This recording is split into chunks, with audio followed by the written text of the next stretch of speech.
Saudara-saudari terkasih dalam Kristus, hari ini Selasa 31 Januari 2023 merupakan peringatan wajib Santo Yohanes Bosco, Imam. Bacaan dibawakan oleh Bernadette Esther, Mazmur dilantunkan oleh Benedictus Joshua, dan renungan ditulis oleh Antonia Jovita Ari. Selamat menekuni Sabda Allah. Marilah mewujudkan kebaikan bersama untuk hidup dalam damai dan sejahtera.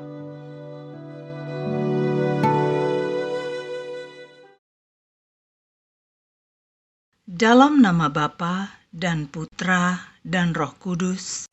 Amin. Allah Bapa yang Maha Kasih, kami mengucap syukur atas hari baru dan nafas kehidupan yang Kau anugerahkan. Kami persembahkan hari ini keluarga kami, segala rencana, pekerjaan, suka dan duka kami ke dalam tangan kasih-Mu.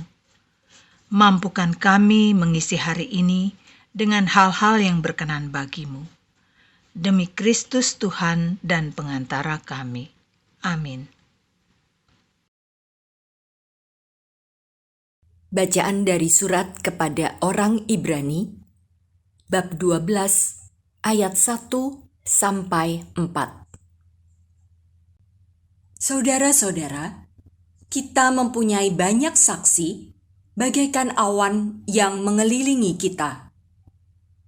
Marilah kita menanggalkan semua beban dan dosa yang begitu merintangi kita dan berlomba dengan tekun dalam perlombaan yang diwajibkan bagi kita. Marilah kita melakukannya dengan mata yang tertuju kepada Yesus. Dialah yang memimpin kita dalam iman, dan dialah yang membawa iman kita itu kepada kesempurnaan. Dengan mengabaikan kehinaan, ia tekun memikul salib, ganti sukacita yang disediakan bagi Dia yang sekarang duduk di sebelah kanan tahta Allah. Ingatlah selalu akan Yesus yang tabah menanggung bantahan terhadap dirinya, bantahan yang datang dari pihak orang-orang berdosa. Janganlah kamu menjadi lemah dan putus asa, sebab dalam pergumulanmu melawan dosa, kamu belum sampai mencucurkan darah. Demikianlah sabda Tuhan.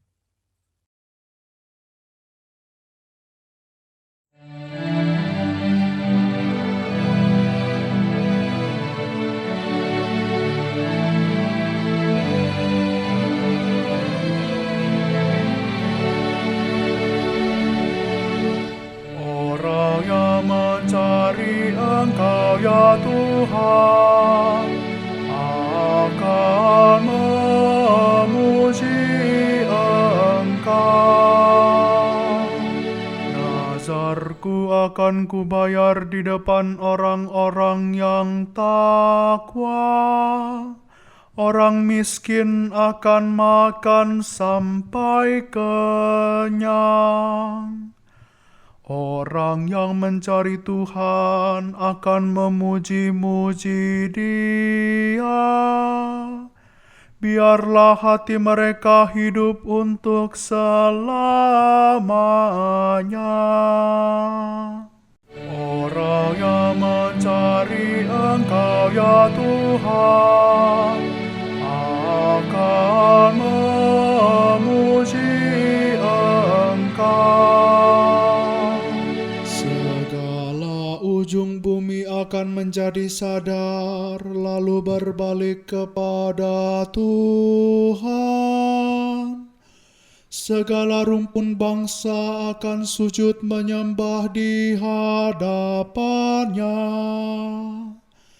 Ya, kepadanya akan sujud menyembah semua orang sombong di bumi.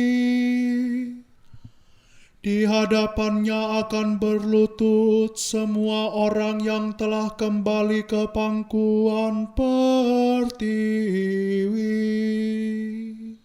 Orang yang mencari Engkau ya Tuhan akan memuji Engkau. Dan aku akan hidup bagi Tuhan, anak cucuku akan beribadah kepadanya. Mereka akan menceritakan hal ikhwal Tuhan kepada angkatan yang akan datang dan menuturkan keadilannya kepada bangsa yang akan lahir nanti. Semua itu telah dikerjakan oleh Tuhan. Orang yang mencari Engkau ya Tuhan akan memuji Engkau.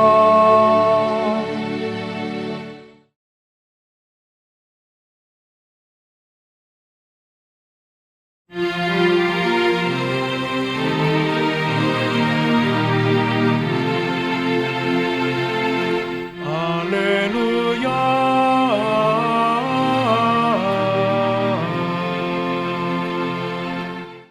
Yesus memikul kelemahan kita dan menanggung penyakit kita. Haleluya.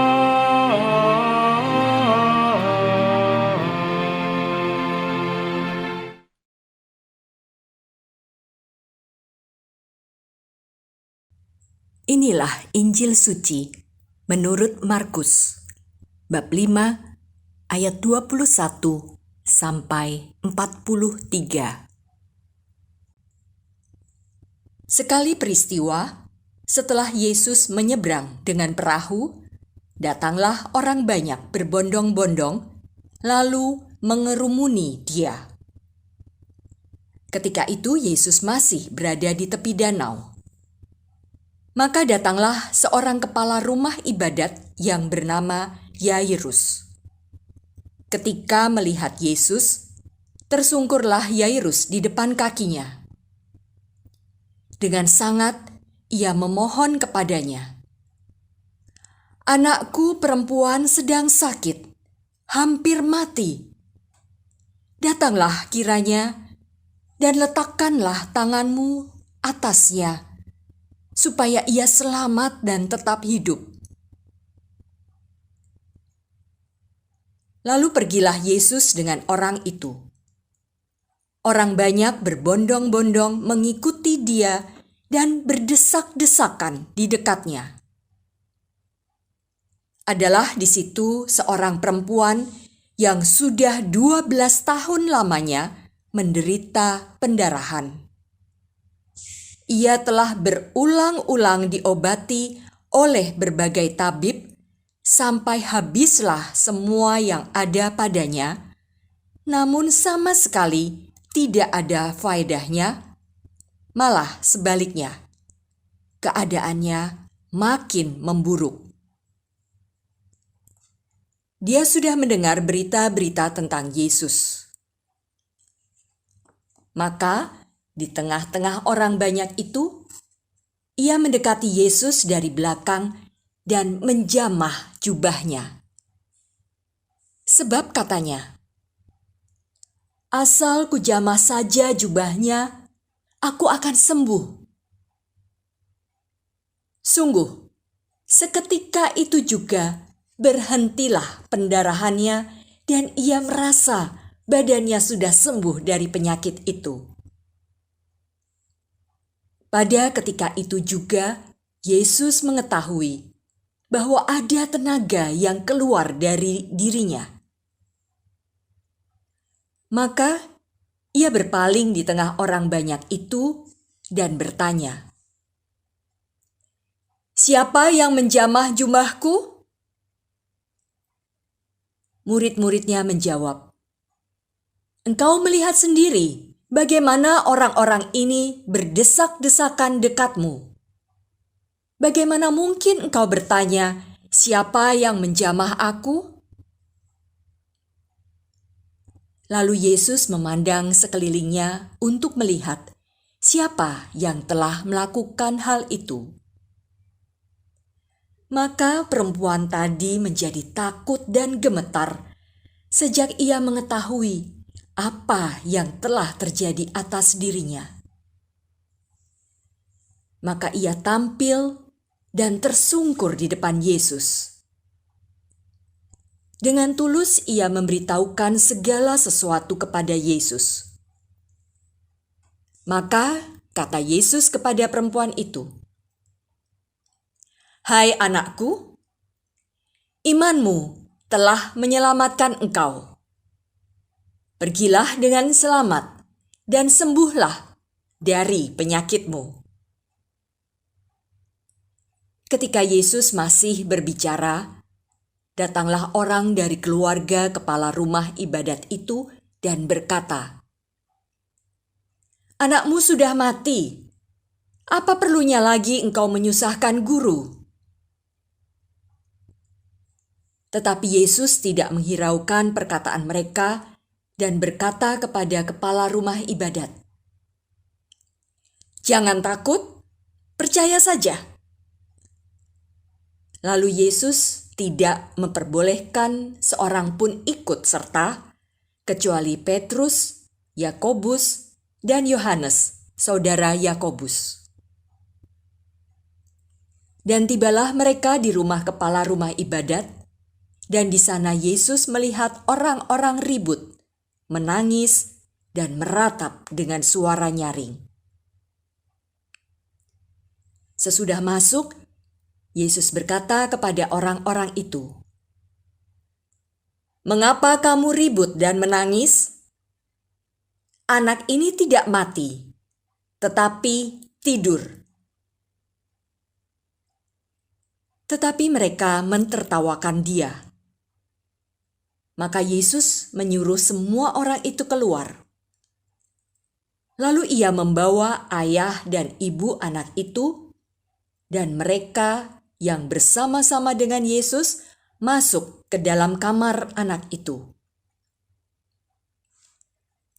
Lalu dipegangnya tangan anak itu, katanya, "Talita kum," yang berarti, "Hai anak, aku berkata kepadamu, bangunlah." Seketika itu juga, anak itu bangkit berdiri dan berjalan, sebab umurnya sudah 12 tahun. Semua orang yang hadir sangat takjub. Dengan sangat, Yesus berpesan kepada mereka supaya jangan seorang pun mengetahui hal itu. Lalu ia menyuruh mereka memberi anak itu makan. Demikianlah sabda Tuhan.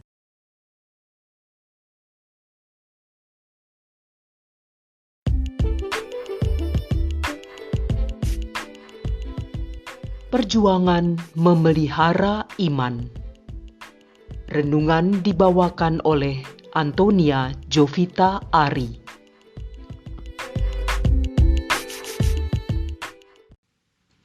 Saudara-saudari terkasih dalam Tuhan kita Yesus Kristus, kisah Yairus dan janda yang sakit pendarahan dalam bacaan hari ini mewakili perjalanan iman kita.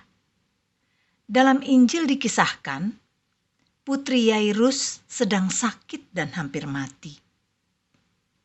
Tapi dengan iman dia percaya jika Tuhan Yesus meletakkan tangan atas putrinya, maka putrinya akan selamat dan tetap hidup. Di sini dikatakan bahwa putri Yairus hampir mati. Berarti situasi amat kritis. Secara manusiawi, pasti Yairus ingin Tuhan segera sampai di rumahnya dan menyembuhkan putrinya. Alih-alih berjalan buru-buru supaya segera sampai di rumah Yairus, Tuhan malah berhenti dulu dan menyembuhkan perempuan yang sakit pendarahan selama 12 tahun. Apalagi dalam perjalanan, seorang keluarga Yairus mengabarkan bahwa anaknya telah meninggal. Bagaimana ini? Sepertinya sudah terlambat. Anaknya sudah mati. Masih perlukah kedatangan Yesus? Tapi Yesus tidak menghiraukan perkataan mereka dan berkata kepada Yairus, "Jangan takut, percaya saja." Dan Yairus pun memilih percaya kepada Tuhan Yesus. Maka terjadilah apa yang telah dia imani. Tuhan memegang tangan anak itu dan berkata, "Talita kum," yang artinya, "Hai anak, aku berkata kepadamu, bangunlah." Seketika itu juga anak itu bangkit berdiri dan berjalan. Begitu pula dengan perempuan yang sudah 12 tahun menderita pendarahan ini. Meskipun sudah berobat ke berbagai tabib yang menghabiskan banyak biaya, ia tidak sembuh juga. Tetapi saat berada di dekat Yesus, hatinya dengan penuh iman mengatakan, "Asalku jamah saja jubahnya, aku akan sembuh." Dan ketika ia menjamah jubahnya, seketika itu juga berhentilah pendarahannya.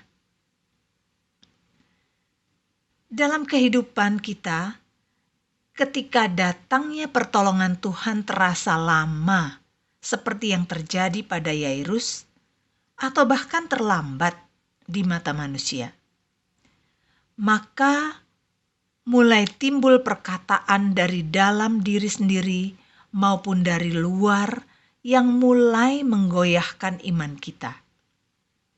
Pilihan ada pada diri kita sendiri. Lebih memakai logika dan terpengaruh oleh omongan-omongan itu, atau terus mengarahkan hati kepada Tuhan seraya mendengarkan bisikan Yesus yang lembut namun pasti. Jangan takut, percaya saja. Karena pikiran kita tidak mampu menangkap apa yang dirancangkan Tuhan bagi kita. Kita hanya perlu percaya dan berharap kepadanya. Seperti perempuan yang sakit pendarahan, meskipun secara medis sepertinya kesembuhan itu sudah tidak mungkin terjadi. Tetapi dia tetap teguh pada imannya, berusaha menjamah jubah Tuhan Yesus, walaupun untuk melakukan itu dia harus menghadapi berbagai resiko. Namun hal itu tetap dia lakukan. Menjamah Yesus di tengah kerumunan orang banyak yang berdesak-desakan pasti perlu perjuangan yang luar biasa. Mungkin saja si perempuan yang dalam kondisi lemah itu akan terdesak, terjatuh, bahkan mungkin terinjak. Seperti itulah proses iman kita untuk tetap percaya. Kita perlu terus membangun relasi erat dengan Tuhan agar lebih jernih mendengarkan suaranya. Kita juga perlu berjuang untuk memelihara relasi itu hingga sampai pada tujuan kita, yaitu keselamatan dan kehidupan kekal. Marilah kita berdoa. Allah Bapa yang Maha Baik, kami percaya Engkau Allah yang tidak pernah meninggalkan kami. Tetapi segala kelemahan kami sering menghambat perjalanan iman kami. Mohon rahmat-Mu agar kami mampu lebih peka mendengar suara-Mu dan lebih mengerti kehendak-Mu dalam hidup kami.